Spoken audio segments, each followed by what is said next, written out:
What's up, guys? Today we're going to be talking a little bit about the nature of fighting games and what does it mean for something to be, quote, reactable in fighting games. I feel like I see a lot of misinformation about this out there on the internet, so that's what we're going to be talking about. So first of all, let me explain some terminology. The base unit of measuring time in a fighting game is a frame. So the game runs at 60 frames per second, which means that one frame is 1/60th of a second, or about 16.7 milliseconds, or 17 milliseconds if you want to round it. And additionally, if we say that something is like a 6-frame move, what we mean is that it has 6 frames of startup. So from the time you hit the button to the time the move connects with the opponent, that takes 6 frames, which is about 100 milliseconds. So how fast does a move have to be that you can't react to it? Well, that's mostly what we're going to be talking about today. How many frames does a move have to be for it to be unreactable?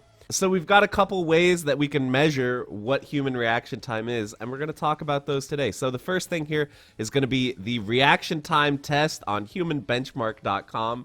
So I feel people reference this a lot. They go, oh, average human reaction time is, 250 milliseconds or whatever, 200 milliseconds, whatever number it is. People say that's the average human reaction time, but that's not the whole story. But first of all, let's talk about this. This is a game that you can play. You can see what your reaction time is. Try it and get your average. I'm probably not going to do very good right here because I'm talking and thinking about other stuff. And according to this website, the average reaction time for people who use this is around 210 to 250 milliseconds. So again, I'm doing pretty bad because I'm talking and playing at the same time. But my average was 274, okay? So let's do 274 divided by 17, which is about 16 frames. So that's pretty fast, right? 16 frames is pretty good. If I could react to 16 frame moves, I would be a pretty good player. But the fact is that this doesn't tell us the whole story. It's much easier to react to a single stimulus, meaning you wait for the light to change and you hit the button, versus 2 different stimulus and you having to choose the correct option between them. But luckily we have a good way of testing that as well. So what I've got pulled up here is the Millia Blocker. So this is a good way to test your reactions. It's just a fun little Flash application that someone made a long time ago. It might be hard to get it running in your browser because Flash has been so deprecated, but if you can get it to work, you can test your reactions. So the way this works, we're playing Soul, the character on the right. He's automatically going to block low. So he's automatically holding down back this entire time. And what we need to do is when Millia does an overhead, we have to press right on the keyboard. So it doesn't sound hard, but it is hard because Millia is going to be doing lows and overheads. So she has 2 overheads, one which is like an overhead kick, and the other, yeah, that's the overhead kick, and the other where she turns into a moon. We're doing really bad so far. So what makes this really hard is you can't cheat. See, if you press right and she does a low, you get a fault, which is no good. You need to actually block it. Okay, so basically we failed the test because we got a fault. So let's see if we can do this without getting any faults. 22 frames, that's not horrible. I'll take it. Now, if you try this at home, you're probably going to find that you can't block a single overhead. And that's because these are really fast overheads. It's hard. I'm pretty sure... Oh, we got a fault there. No good. I'm pretty sure that these are like 15 and 16 frame overheads, which is very fast. Very hard to react to. And so even though we saw that my reaction time on the last test was about 16 frames, we go way slower on this test because this test requires us to choose between different options depending on what the stimulus we see is. So anyway, we averaged about, like 25 frames here, which is really slow. 25 frames is pretty slow. If I practiced and trained, maybe I could get that number lower. But if you can't block 25 frame moves, you're probably not going to do too well online. So let's talk about this in Dragonball FighterZ. So thankfully, they have added frame data information to the game. You can turn this on in training mode. And we can see towards plus medium, 6M, 24 frame move. So you have to be able to block a 24 frame move to not get opened up by this. and that's pretty doable. So if you ask a fighting game player, how fast does a move have to be unreactable?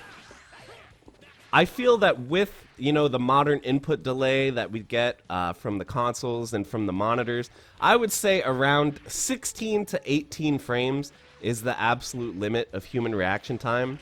I would say that if a move is faster than 16 frames, it's purely unreactable. But even in that 16 to 18 range, I would say most people are not going to be able to react to that unless they have a really good read or unless they're extremely skilled and have practiced it a lot. So you'll notice that a lot of moves in this game are not even close to 16 frames. They're much slower than that. In terms of moves that are actually a mix-up, so like 6M, like I said, 24 frames. Krillin's after image is 30 whole frames. Throw is 19 to 20 frames depending on range. But the thing is, throw has some extra frames after you've been thrown where you can still break it. But let's talk a little bit about command throws, okay? So how fast does a command throw have to be unreactable? Well, this one's 28. I would say that's pretty reactable. Even 25 if it's point blank. That's slower than a 6M, so to me that means that's reactable. But what about characters like Broly? Look, he's got a 17 frame command grab, which is very fast. That's actually the fastest command grab in the game, other than ones like base Vegeta that don't hit crouchers. So 17 frame command grab, is that reactable? Well, you can test this yourself. Go into training mode, go to the recording settings. We're going to record slot 1. So he's going to do that in slot 1. And then we go into settings, change it to slot 2. That's what he's going to do for slot 2. And then we make sure we have it on repeat randomly. And now he's going to mix between those options. And you can do this yourself. Test. Are you actually able to reliably jump out of this command throw? Because it's not easy, boys. It's not easy. And I also recommend an info display. Turn on the virtual controller just to make it easier to catch yourself cheating. If you press up and he didn't do the throw, you're absolutely cheating, so it doesn't count. So yeah, see if you can jump out of this reliably. Oh, and see, I cheated there. I pressed up even though he didn't throw, so that's cheating.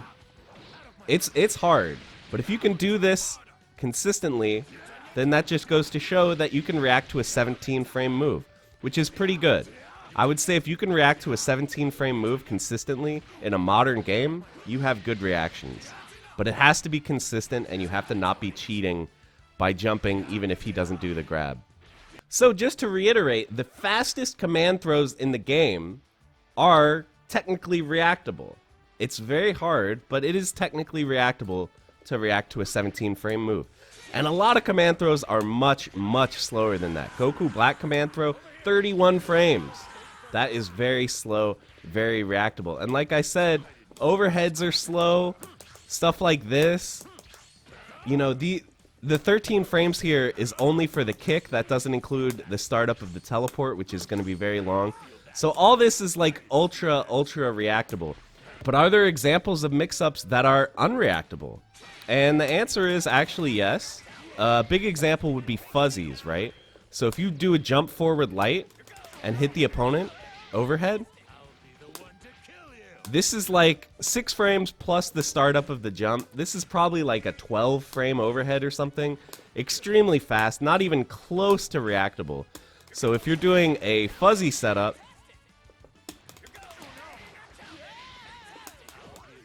like that, you're hitting them with a 12 frame overhead, which is entirely unreactable.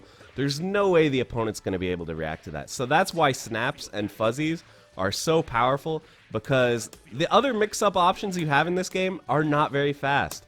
24 frames, 19, 20 frames, you know, stuff like this, 25 frames. Your mix-up options are reactable. So I guess there's two kind of things I want you to take away from this. One is that a lot more stuff in Dragon Ball FighterZ is reactable than you might think. Anything that is more than like 20-ish frames, I would say should be reactable with some practice. Anything under 20, if you get down to like 19, 18, 17, 16, that is very, very hard to react to, but still technically doable. if you are skilled or if you are highly practiced. And anything below 16 I would consider to be completely unreactable, at least in a modern game with modern monitors and with the input delay that tends to come with these games. I would say anything faster than 16, no one's reacting to it. But guys, let me know down in the comments, what do you think? Have you taken the 2 tests that I showed you earlier? How did you do on them? Share your results with me. I'm very curious to find out.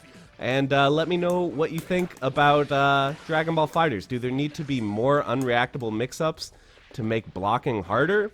Let me know. What do you think? And that's going to be it for the video, guys. Thank you so much for watching, and I will see you in the next one.